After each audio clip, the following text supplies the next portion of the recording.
Selamat datang kembali di B-Storylines. Kali ini, kita akan membahas salah satu kisah paling pilu dan mengerikan yang pernah terjadi di Jepang. Kisah tentang seorang gadis muda bernama Junko Furuta yang menjadi korban dari kekejaman yang tak terbayangkan. Sebuah tragedi yang mengguncang dunia, dan hari ini kita akan mengungkapkan cerita mengerikan di balik penderitaan yang dia alami. Siapkan diri kalian, karena ini adalah cerita yang akan membuat hati kita semua terluka. Junko Furuta adalah seorang gadis berumur 16 tahun yang berasal dari prefektur Saitama, Jepang. Ia adalah seorang remaja yang cantik dan disukai banyak pria. Kecantikan Junko tersebut juga berhasil mencuri hati Hiroshi Miyano yang merupakan generasi muda Yakuza yang sering melakukan tindak kekerasan di sekolahnya. Hiroshi memang tidak pernah menginginkan hubungan yang sesungguhnya, ia hanya ingin bersenang-senang dan mencicipi tubuh Junko. Saat menyatakan perasaannya, Junko malah menolaknya dan membuatnya menjadi sangat marah. Junko Furuta menjadi korban penculikan, penyiksaan, pemerkosaan, dan pembunuhan oleh remaja lelaki yang memiliki koneksi dengan Yakuza. Junko Furuta merupakan gadis cantik asal Misato, prefektur Saitama dan sangat populer di sekolahnya SMA Yashio Minami. Kasus ini terjadi pada akhir 1980-an, dikenal dengan nama kasus pembunuhan gadis SMA terbungkus beton. Disebut demikian karena tubuh Furuta ditemukan dalam sebuah drum yang berisi ratusan liter semen. Awal nelangsa Furuta dimulai ketika seorang lelaki bernama Hiroshi Miyano yang punya reputasi sebagai tukang bully dan memiliki koneksi dengan Yakuza tertarik pada kecantikannya. Biasanya Miyano dan kawan-kawan menyukai perempuan yang nakal, suka minum alkohol, merokok, atau pakai narkoba seperti yang mereka lakukan. Justru anak baik-baik seperti Furuta akan direndahkan oleh geng seperti itu. Namun suatu hari Miyano membuat pengecualian, ia tertarik. Pada paras Furuta, Miyano menyatakan cinta, namun Furuta menolak dengan alasan ia sedang tak berminat pacaran. Selama ini semua siswa di sekolah menaati kemauan Miyano, apalagi kalau bukan karena mereka takut pada teman-teman Yakuzanya Miyano dan koneksi Yakuzanya pamer kekuasaan dengan cara menebar dan mengeksploitasi ketakutan orang lain. Sehingga penolakan dari Furuta membuat Miyano marah besar. Malam hari pukul 8.30 tanggal 25 November 1988, Furuta pulang dari pekerjaan paruh waktunya. Dengan menaiki sepet, Junko diculik oleh 4 orang remaja pria di mana salah satunya adalah Hiroshi. Inilah awal mula dari mimpi buruk yang dialami Junko selama 44 hari. Furuta tak menolak. Namun ternyata ia diarahkan ke sebuah bekas gudang yang tak jauh dari lokasi jatuhnya sepeda. Miyano mulai melancarkan ancaman, memamerkan kekuasaan dengan kembali menyinggung koneksinya dengan Yakuza. Oleh Miyano, Furuta kemudian dibawa ke hotel dan menghubungi 2 orang temannya, Jo Ogura dan Yasushi Watanabe. Minato menyusul, dan keempatnya membawa Furuta ke rumah orang tua Minato di distrik Ayase. Adachi, Miyano dan ketiga kawannya punya rekam jejak pemerkosaan terhadap perempuan secara beramai. Para lelaki itu mengatakan pada Furuta bahwa mereka tahu di mana Furuta tinggal dari buku catatan yang ada di tasnya dan mengancam bahwa Yakuza akan membunuh keluarganya jika dia berusaha kabur. Saat diculik, Junko dipaksa menelepon orang tuanya dan mengatakan bahwa ia lari dari rumah dan memutuskan untuk tinggal bersama temannya. Ia dipaksa memberitahu orang tuanya jika dia dalam keadaan baik-baik saja.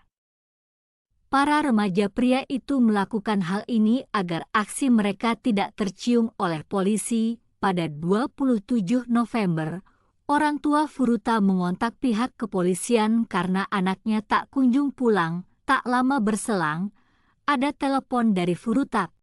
Ternyata, untuk menghindari pencarian oleh polisi, Miyano memaksa Furuta berbohong bahwa dirinya sedang menginap selama beberapa hari di tempat teman dan meminta agar polisi menghentikan pencarian dirinya. Sementara ketika di rumah Minato, orang tua Minato tak curiga karena Furuta dipaksa untuk mengaku sebagai pacar dari salah satu penculik tersebut. Meski tak sepenuhnya percaya, keluarga Minato memilih untuk diam sebab takut dengan Yakuza kenalan Miyano. Selama diculik, setiap hari Junko dipaksa untuk telanjang bulat tanpa sehelai benang yang menempel di tubuhnya.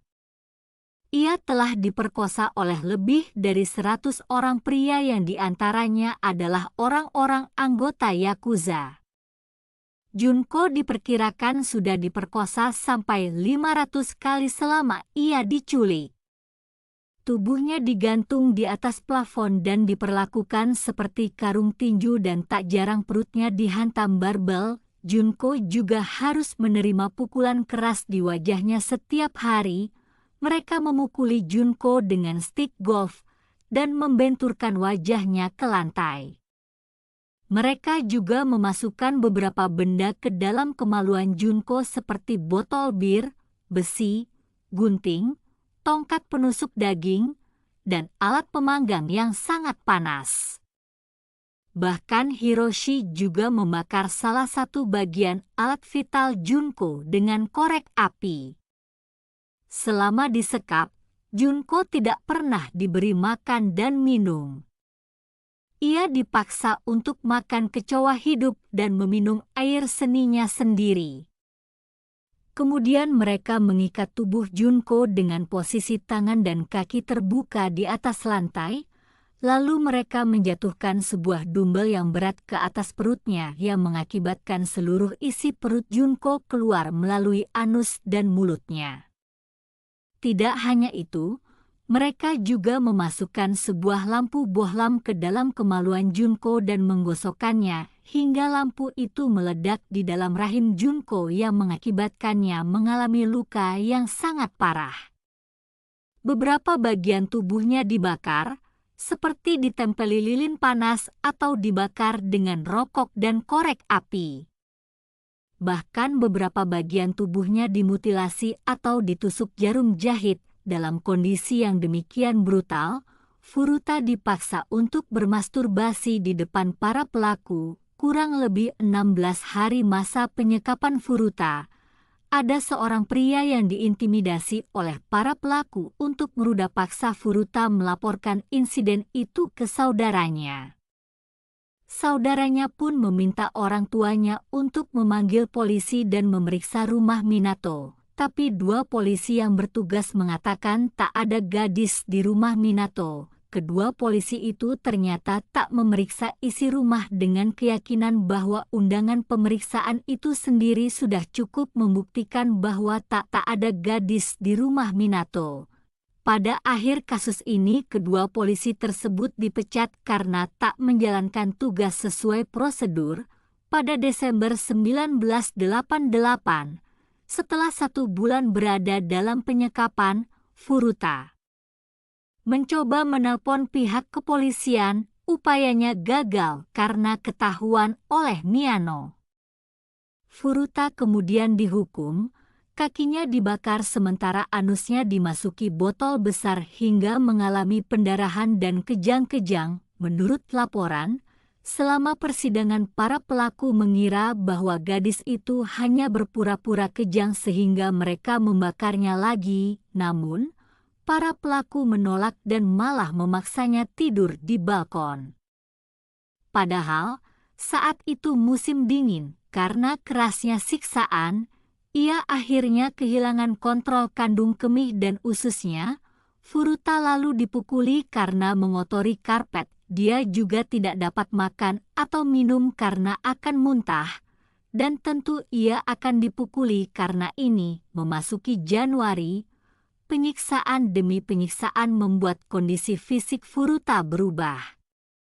Wajahnya membengkak dan luka-luka di sekujur tubuhnya mulai membusuk dan menghasilkan bau tak sedap. Para pelaku kehilangan nafsu bejatnya dan sempat mencari korban lain untuk diruda paksa, meski tidak disekap seperti Furuta. Di hari ke-43, Junko merasa sudah tidak tahan lagi dengan rasa sakit yang ia rasakan di seluruh tubuhnya. Bahkan ia meminta mereka untuk langsung membunuhnya saja, tapi hal itu tidak dikabulkan.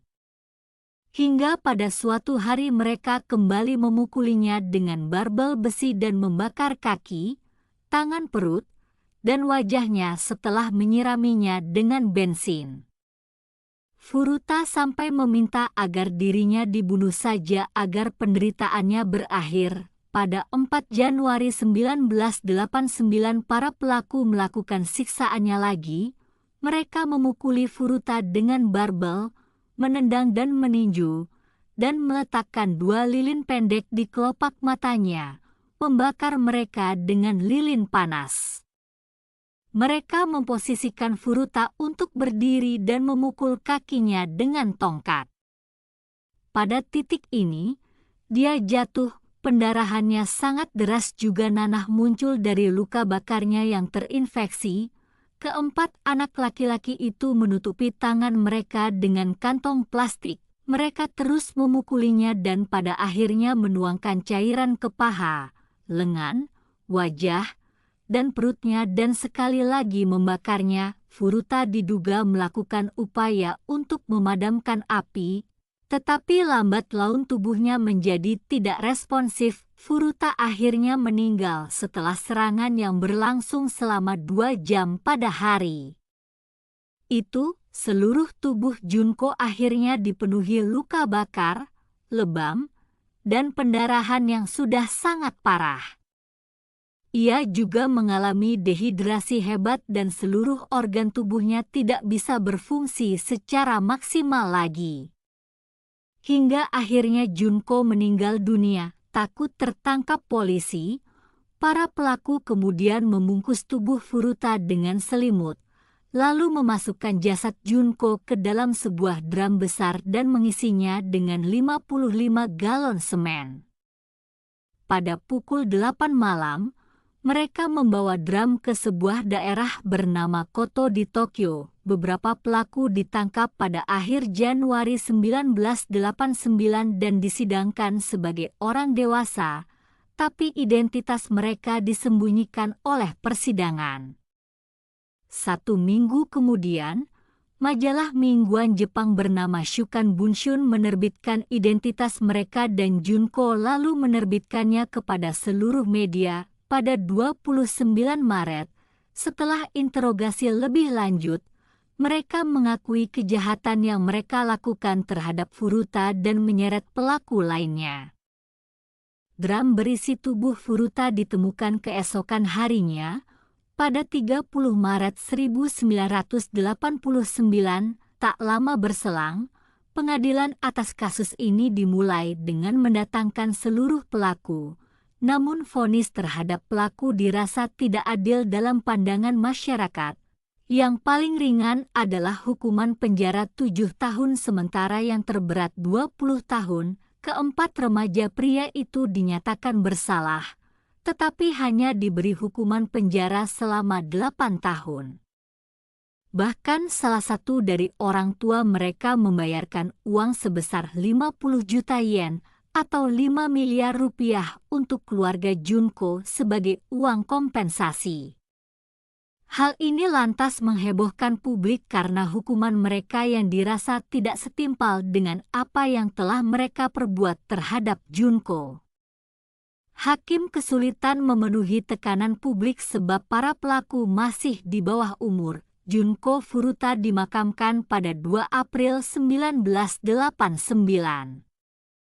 keluarga dan teman-teman dekatnya hadir di sana bersama kesedihan yang mendalam. Calon majikan Furuta di masa depan memberi orang tuanya seragam yang akan dia kenakan di posisinya, dan seragam itu ditempatkan di peti matinya. Saat wisuda, kepala sekolah menyerahkan ijazahnya kepada orang tuanya. Lokasi di Wakasu tempat ditemukannya jenazahnya kini menjadi kawasan industri. Identitas para tersangka disegel oleh pengadilan karena mereka semua adalah remaja di bawah usia 20 tahun. Jurnalis dari tabloid Shikan Bunshun mengungkap identitas mereka dan mempublikasikannya dengan alasan bahwa terdakwa tidak pantas untuk ditegakkan hak anonimitasnya, mengingat beratnya kejahatan tersebut.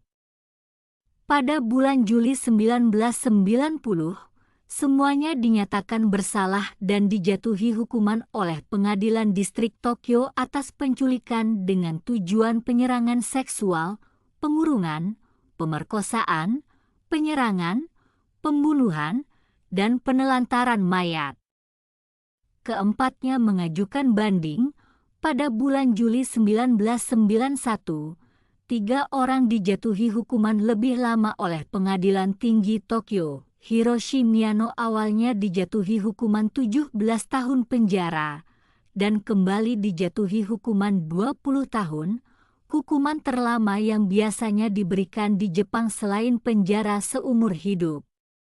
Orang tua Miyano menjual rumah keluarga mereka dan membayar orang tua Furuta sebesar 50 juta yen yuan sebagai kompensasi, yang mana pembelaan putra mereka disajikan sebagai keadaan yang meringankan. Evaluasi psikologis yang diperintahkan pengadilan di persidangan menetapkan bahwa Miyano memiliki ketidakmampuan belajar yang tidak mengganggu fungsi otaknya, namun menunda perkembangan emosinya. Setelah dibebaskan pada tahun 2009, ia mengubah nama belakangnya menjadi Yokoyama. Dia dilaporkan membual tentang koneksi Yakuza dan keterlibatannya dalam skema piramida. Pada tahun 2013, Miyano ditangkap karena dicurigai melakukan penipuan bank dan melakukan panggilan telepon palsu, namun tetap bungkam dan tidak dikenakan tuntutan. Ogura dijatuhi hukuman 5 hingga 10 tahun penjara. Dia dibebaskan pada tahun 1999 dan mengubah nama belakangnya menjadi Kamisaku. Dia bekerja di bidang TI setelah dibebaskan, tetapi beralih ke kejahatan terorganisir setelah masa lalunya diketahui oleh orang-orang di sekitarnya. Pada tahun 2004, Ogura ditangkap karena menyerang Takatoshi Isono, seorang kenalan yang menurutnya terlibat dengan pacarnya. Ogura mendorong Isono ke bagasi mobilnya dan mengantarnya ke bar ibunya di Misato, di mana dia menyerangnya selama 4 jam. Ogura dijatuhi hukuman 4 tahun penjara atas kejahatan tersebut dan dibebaskan pada tahun 2009. Shinji Minato awalnya dijatuhi hukuman 5 hingga 6 tahun penjara dan kembali dijatuhi hukuman 5 hingga 9 tahun. Orang tua dan saudara laki-lakinya tidak dituntut. Setelah dibebaskan pada tahun 1998, Minato tinggal bersama ibunya. Pada tahun 2018, Minato, saat itu menganggur, ditangkap karena dicurigai melakukan percobaan pembunuhan setelah memukul bahu seorang pria berusia 32 tahun dengan tongkat logam dan menyayat lehernya dengan pisau di jalan di Kawaguchi, Saitama, selama perselisihan mengenai tempat parkir kendaraan.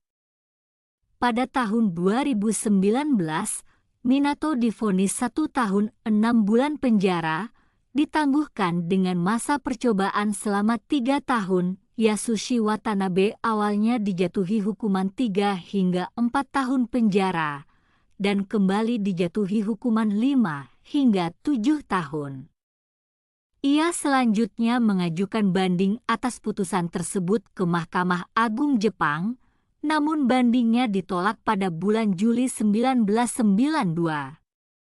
Ia dibebaskan pada tahun 1996 dan meninggalkan kampung halamannya untuk tinggal bersama ibunya. Kisah tragis Junko Furuta, gadis paling cantik di sekolahnya, abadi dalam karya seni novel, film, hingga lagu. Terima kasih sudah mendengarkan channel ini.